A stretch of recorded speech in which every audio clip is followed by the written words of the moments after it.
Good morning, gamers.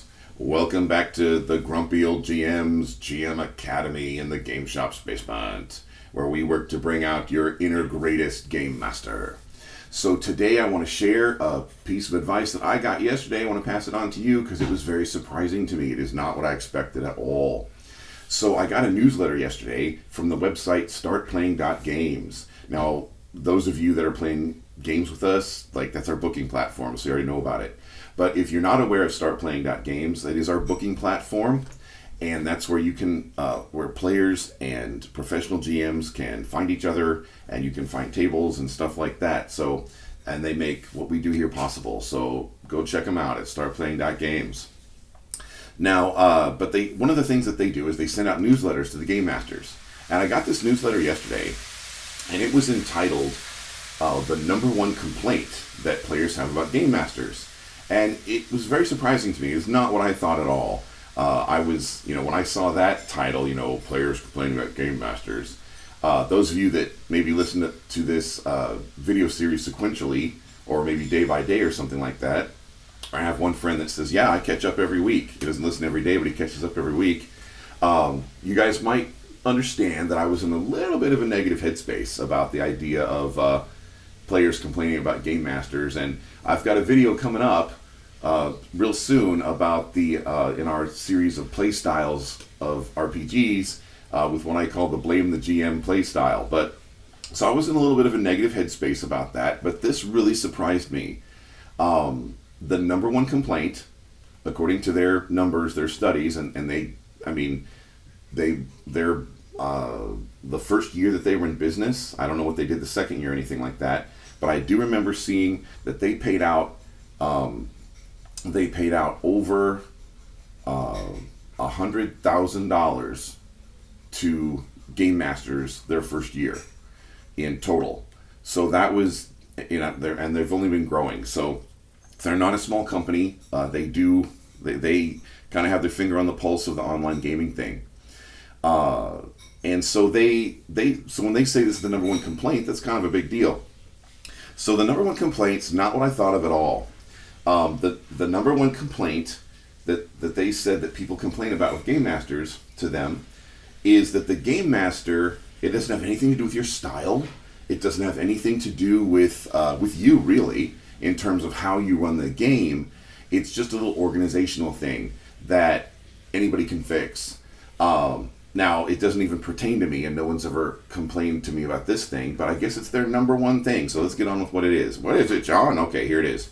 The number one thing that people complain about is that if there's some kind of requirement, and what I mean by requirement is if the game master expects you to own a certain book, or if the game master requires you to know about some certain lore or something like that. Now see, this is why it doesn't pertain to me, because I don't require anybody to own any books, and I just fill in lore as we go. But there are some game masters that might actually require stuff of their players and be really hard about how they require it.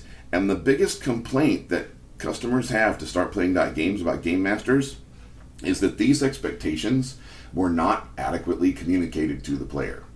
So the player shows up to a game that they paid for, and there's this really hard rule about how you have to own this certain book, and the player had no idea because it wasn't communicated.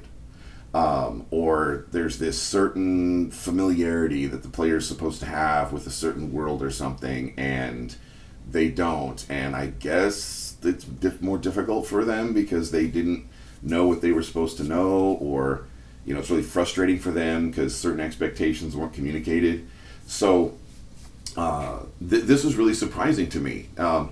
Because at first, like I said, I was in a little bit of a negative headspace, and I was thinking about, just unreasonable, crazy, Karen and Ken players just, baselessly complaining about just crap. And no, this is not crap, and this is not just Karen and Ken players just baselessly complaining. So I was kind of surprised because this is actually a real thing to complain about.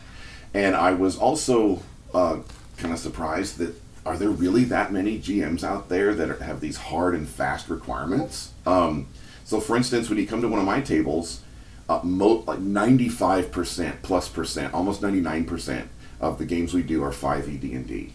I mean, I love my old school editions, or excuse me, old school essentials. And in the past, we've done Shadowrun, we've done Marvel Superheroes, but 95 to 99% of the games are 5th edition D&D. Most gamers out there know that, and most gamers out there, they either have a player's handbook or they have the player's handbook stuff unlocked on D&D Beyond. And so I don't require anything more than that, than what people are pretty much already going to do and they're familiar with. I mean, they're already paying for my time to DM for them anyway. I don't want to charge them more money, especially I don't even get a piece of it. You know, like if I tell them to go out and buy a book, that book is not going to send me a commission check because I sold a book for WotC or XYZ company or whatever. And a good example is on Mondays, we recently started a Legend of the Five Rings 5e D&D campaign. And Edge Studios just came out with a 5e D&D version of well, they don't want to use the D&D name. They can't legally, so they call it 5e SRD. They call it their 5e SRD version of Legend of the Five Rings. The book is called Adventures in Rokugan. It's kind of neat. I like it. But I don't require people to have it.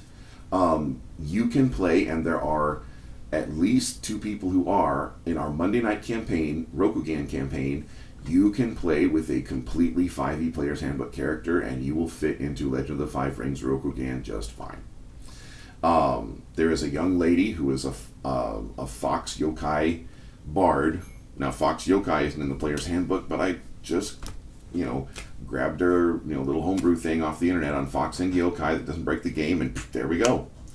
And she's a bard.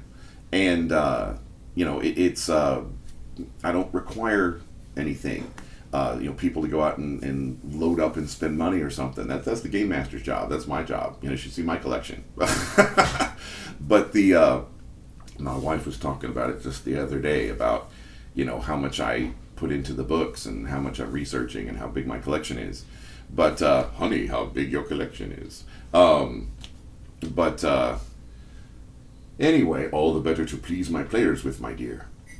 But anyway, yeah, so it's that's the biggest number one complaint, and it's very, very easily avoided. It's just don't I would say don't require a whole bunch of stuff of your players like that. But if you do, if that's something your table does, let them know. Don't make them feel like you didn't tell them. Don't make them feel like you ambushed them with some weirdo requirement or some harsh requirement or some super strict anal requirement. Don't make them feel like that, because apparently that is the number one complaint from Startplaying.games against GMs, and it's easily avoided. So in the meantime, if you find our content helpful for playing or helpful for GMing or just plain old entertaining, you can get personal coaching with our Patreon down below. You can join our ranks of GM students. Or maybe we'll start doing player students. I'll have to see if they'd be interested in that. But if you want to game with us, there's links for that down below, and there's Discord just to hang out with us. In the meantime, I'll see you around the gaming table.